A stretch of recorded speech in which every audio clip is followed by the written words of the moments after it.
एक और सहाबी थे, नाम नोट कर लो उनका भी, अब्दुल्ला बिन अम्र बिन आस रजी अल्लाह ताला अन्हु। बहुत नेक सहाबी, अल्लाह वाले सहाबी, रात रात भर नमाज पढ़ने वाले सहाबी, दिन में नफिल रोज़ा रखने वाले सहाबी। शादी हुई, बीवी के पास जा ही नहीं रहे, बीवी के पास जा ही नहीं रहे, बीवी का हक ही अदा नहीं कर रहे हैं। बहू को ससुर ने देखा, 3-4 दिन के बाद बहू का चेहरा उतरा हुआ है, बहू ने बाल भी कंघी नहीं किया है। ससुर ने पूछा, भाई क्या बात है, तेरी नई नई शादी हुई है, तू ऐसा हुलिया क्यों बना के बैठी?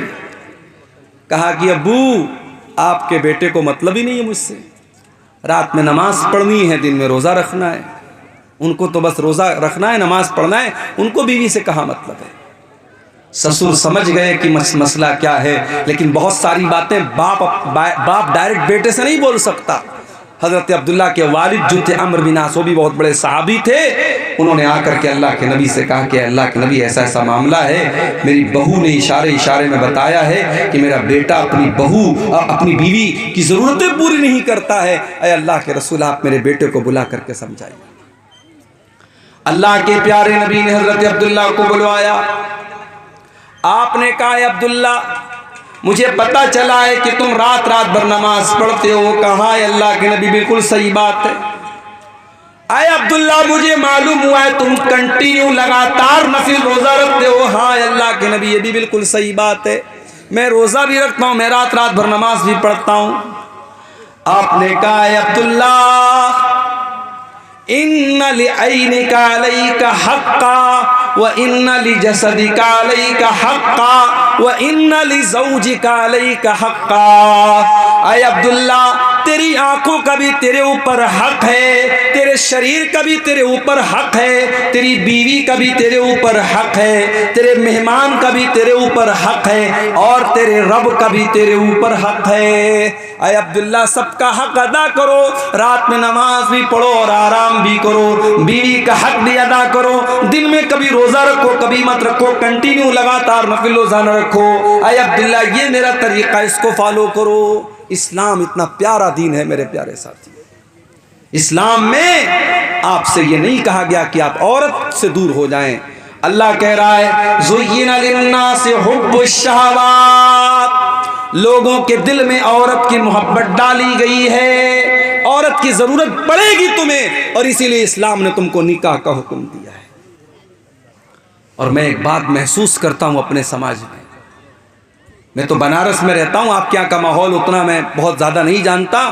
मैं अपने यहाँ में देखता हूं कि लड़कियों की शादी जो होती है 18 साल में, 19 साल में, 20 साल में आम तौर से हो जाती है लड़कियों की शादी, लेकिन लड़कों की शादी 25 साल के पहले लोग नहीं करते आम तौर से। जबकि लड़का शादी के काबिल 20 साल में हो चुका है, अब 25 साल और 30 साल का होने के बाद आप उसकी शादी कर रहे हैं। मेरे प्यारे साथियों, इंसान को भूख आज लगी हो और खाना आप उसको 10 दिन के बाद खिलाएंगे तो बेचारा भूखा मर जाएगा। हम लोग आ रहे थे, हमारे ड्राइवर साहब भी साथ में आ रहे थे, मैं बनारस से दोपहर में कुछ खास मैंने खाया भी नहीं था, भूख लगी थी, और फिर ये भी मसला था, पहुंचना भी था आपके यहाँ, जल्दी भी थी, तो मैंने रास्ते में ऑनलाइन एक जगह होटल वाले को ऑर्डर दिया बेगूसराय में, वहाँ खाने की चीज़ जब पेट में कुछ गई तब जा कर के इंसान को सुकून मिलता है। ये हमारी फितरत और आदत है मेरे प्यारे साथी। एक लड़का 20 साल की उम्र में जवान हो रहा है और बाप उसकी शादी 30 साल की 32 साल की उम्र में कर रहा है, और वजह क्या है? वजह भी कोई ख़ास नहीं है, वजह भी कोई ख़ास नहीं है। बिला वजह की पाबंदियां लगा करके, अच्छे रिश्तों को ठुकरा करके शादी में ताख़ीर की जा रही है। कान खोल करके सुन लो मेरे प्यारे साथियों, अपने समाज को अगर पाक करना है, ज़िनाकारी से दूर करना है, गंदगी से दूर करना है, अपने लड़के लड़कियों की सही टाइम पर शादी करो, सही टाइम पर शादी करो, उनको ज़रूरत है निकाह की। ये दौर सहाबा का दौर नहीं है, मैं बार बार कहता हूं, ये फितरों का दौर है। हर हाथ में मोबाइल है, हर मोबाइल पर 5G इंटरनेट चल रहा है, गंदगी का पूरा सैलाब आपकी नौजवान नस्ल के पास मौजूद है। आप किस दुनिया में जिंदगी गुजार रहे हैं? अपने लड़के और लड़कियों की शादी को आसान करो मेरे साथ। और शादी की बात आई है तो कान खोल करके एक बात और सुन लीजिए, आपके इसी इलाके के कुछ लोगों ने मुझे बताया, मौलाना जरा इस पर भी आप बोलिएगा, हमारे यहाँ शादियों में डीजे बजता है, मुसलमान की शादी में डीजे बज रहा है, नाच गाना हो रहा है। ये शर्म की बात है मेरे प्यारे साथियों, और ये उस पब्लिक और उस आवाम के लिए भी शर्म की बात है। और जिस निकाह में डीजे बज रहा है उस निकाह में निकाह पढ़ाने वाले मौलवी के लिए भी शर्म की बात है। हमारे बनारस में भी एक दौर था जब शादियों में बैंड बाजा बजता था, लेकिन उलमा ने मिल करके आपस में तय किया कि जहां शादी में बैंड बाजा बजेगा हम निकाह नहीं पढ़ाएंगे, हम शामिल नहीं होंगे। सारे उलमा जब मुत्तहिद हो गए, कौम की इतनी हिम्मत नहीं थी सारे उलमा से पंगा ले सके, आखिर हालात बदले और आज बनारस में आप चले जाइए, ठीक है और बुराइयां आपको मिलेंगी, मगर शादी के पर कहीं भी आपको मुसलमान की शादी में कहीं बैंड बाजा और डीजे वगैरह नहीं मिलेगा। अजीब व गरीब बात है मेरे भाई, मुसलमान की शादी में बैंड बाजा बज रहा है, डीजे बज रहा है। मुसलमान की शादी में हल्दी की रस्म हो रही है, मुसलमान की शादी में तिलक की रस्म हो रही है, मुसलमान की शादी में मंगनी की रस्म पे दावतें हो रही हैं। अल्लाह के वास्ते मेरे प्यारे साथियों, उम्मत बहुत परेशान है, उम्मत बहुत परेशान है। उम्मत के कितने बच्चे भूख से मर रहे हैं, उम्मत की कितनी बेटियां गुर्बत की वजह से उनकी शादियां नहीं हो रही हैं, उम्मत के कितने टैलेंटेड बच्चे पैसा न होने की वजह से अपनी तालीम छोड़ रहे हैं। अगर आपके पास पैसा बहुत ज़्यादा है, पैसा खर्च करने के बहुत रास्ते हैं, निकाह को आसान करो मेरे प्यारे साथियों। मैं हैदराबाद भी तकरीर करने गया था, वहाँ पर भी मैंने कहा हैदराबाद में शादी होती है, एक एक शादी में 20-20 तरीके का खाना बनता, मैंने वहाँ पर भी कहा एक तरीके का खाना बनाओ मेरे भाई, 19 तरह का 20 तरीके का खाना ना बनाओ, एक तरीके का खाना बनाओ, 100 लोगों को खिला दो, ज़रूरी नहीं 1000 लोगों को खिलाया जाए। शादी को आसान करो, सिंपल करो। अल्लाह के प्यारे नबी ने फरमाया इन्ना ज़मन निकाही बरकतन ऐसरुहु मऊनतन, सबसे ज्यादा बरकत वाला निकाह वो है जिसमें सबसे कम खर्च किया जाए। आपने ये भी फरमाया इज़ा खतब इलैकुम मिम्मन तरदौन दीनहु व खुल्क़हु, जब तुम्हारी लड़की के लिए ऐसा रिश्ता आ जाए, लड़का दीनदार है, लड़का बाखलाक है, फज़व्विजू, तो तुम अपनी लड़की की शादी उससे कर दो। हमारे यहाँ तो नहीं साहब, हम शेरशाबादी हैं तो शेरशाबादी में ही करेंगे, हम अंसारी हैं तो अंसारी में ही करेंगे, हम शेख हैं तो शेख में ही करेंगे। ये बिरादरीवाद कहाँ से आया मेरे भाई? जब हम ये अकीदा रखते हैं सब आदम की औलाद हैं, सब हव्वा की औलाद हैं और एक ही फैमिली और एक ही परिवार से निकले हैं, तो फिर कौन ऊंचा कौन नीचा और कौन फला बिरादरी कौन? ये बिरादरीवाद की बुनियाद पर अपने आप को आपने ऊंचा समझ लिया। आज कितनी जगहों पर बिरादरी की वजह से रिश्ते नहीं हो रहे हैं और बिरादरी की वजह से जवान लड़कियों की जिंदगी बर्बाद हो रही है।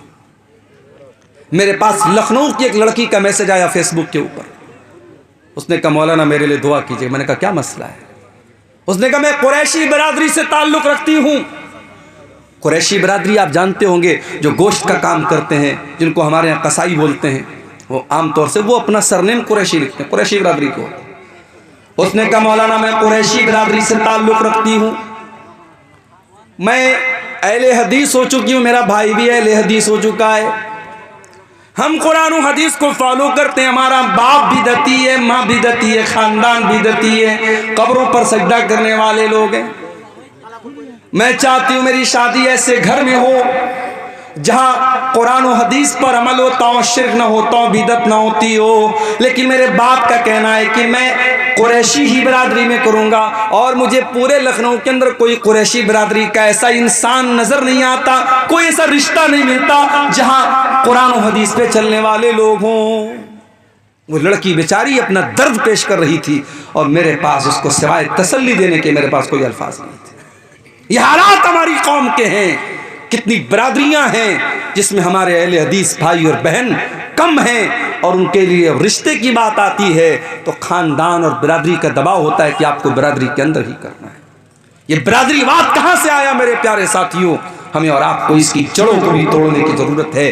जब हम ये अकीदा रखते हैं या अय्युहन्नास इन्ना खलकनाकुम मिन ज़करिन व उन्सा व जअलनाकुम शुऊबन व क़बाइल लितारफू, ऐ लोगो, तुम एक माता पिता की औलाद हो, एक माँ बाप की औलाद हो, आदम और हव्वा की औलाद हो।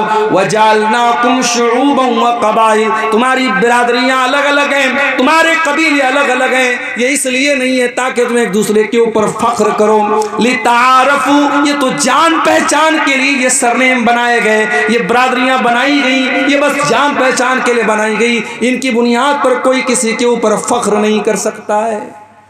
शादी ब्याह में आज बिरादरीवाद ने भी मेरे प्यारे साथियों बहुत नुकसान किया है इस उम्मत का। निकाह को आसान करो और अपने निकाह से ये डीजे की रस्म को निकाल के बाहर फेंको। अपने गांव में बैठ के तय कर लो, जो गांव के मुखिया हैं, जो गांव के सरदार हैं, जो गांव के जिम्मेदार लोग आपस में बैठ के तय कर लें, जिसकी शादी में डीजे बजेगा हम सब नहीं जाएंगे उसकी शादी में। उलमा तय कर लें हम निकाह पढ़ाने नहीं जाएंगे। इंशाअल्लाह देखो, 1 साल ऐसा करके देखो, इंशाअल्लाह ये बुराई आपके इलाके से खत्म हो जाएगी। अपने बच्चों की सही टाइम पे शादी करो मेरे साथी। अल्लाह के नबी नौजवानों को खिताब करके फरमाते हैं, या माशर शबाब मन इस्तता मिनकुमुल बात फल्यतज़व्वज, ऐ नौजवानों जब तुम शादी के काबिल हो जाओ तो तुम निकाह कर लो। फ़इन्नहु अग़ज़्ज़ु लिलबसर, निकाह करने से तुम्हारी आंखें झुक जाएंगी, व अहसनु लिलफ़र्ज, और तुम्हारी शर्मगाह की हिफाजत हो जाएगी। इंसान अपनी आंखों को अगर बचाना चाहता है बदनजरी से और अपनी शर्मगाह को बचाना चाहता है जिना से, अल्लाह के नबी तरीका क्या बता रहे हैं? रोज़ा रख करके जिना से नहीं बच जाएगा। नबी ने फरमाया तकरीरें सुन करके जिना से नहीं बच जाएगा। नबी ने क्या फरमाया? निकाह कर लो, अगर निकाह की ताकत है निकाह कर लो। निकाह करने से वो इंसान जिनाकारी से बच जाएगा मेरे प्यारे साथी। तो इस्लाम वो दीन है मेरे प्यारे साथी जो हमें निकाह करने पर उभारता है। क्यों? क्योंकि औरत की हमें ज़रूरत है। औरत की मोहब्बत अल्लाह ताला ने नेचुरल हमारे दिल में डाली है। वलबनीन, औलाद की मोहब्बत, बेटे की मोहब्बत भी तुम्हारे दिलों में डाली गई है। जिसके घर में औलाद नहीं है उससे जा करके पूछो, वो लाख ऊपर से कह दे कि मुझे कोई कमी नहीं है, मगर दूसरे के घर में वो बच्चों को खेलता हुआ देखता है, उसका भी दिल में चलता है कि मेरे घर में भी औलाद होती। औलाद की मोहब्बत और औलाद में बेटे की मोहब्बत अल्लाह ताला ने दिल में डाली है। किसी को सिर्फ बेटियां ही बेटियां हैं, उससे पूछो भाई तुमको बेटा चाहिए कि नहीं चाहिए। अगर भाई आज का ज़माना तो ऐसा है कि ऑपरेशन हो जाता है, एक ऑपरेशन हुआ, 2 ऑपरेशन हुआ, उसके बाद तो डॉक्टर लोग बोलते भाई अब तो ऑपरेशन नहीं हो सकता, 2-3 ऑपरेशन के बाद तो मामला ख़त्म हो जाता है। अब जिसको सिर्फ बेटियां हैं उससे पूछो भाई तुम्हें बेटा चाहिए, तो वो ऊपर से तो कहेगा नहीं यार लड़कियां आज के दौर में काफ़ी हैं, ये है वो है, मगर दिल में कहीं ना कहीं बेटे की कमी का एहसास होता है। मैं ये नहीं कह रहा हूं कि बेटियां नऊज़ुबिल्लाह बेटियों का दर्जा बेटों से कम है, मैं एक नेचुरल बात बता रहा हूं कि बेटे की मोहब्बत अल्लाह कुरान में कह रहा है कि बेटे की मोहब्बत तुम्हारे दिल में डाली गई है। बेटे की ज़रूरत पड़ती है इंसान को।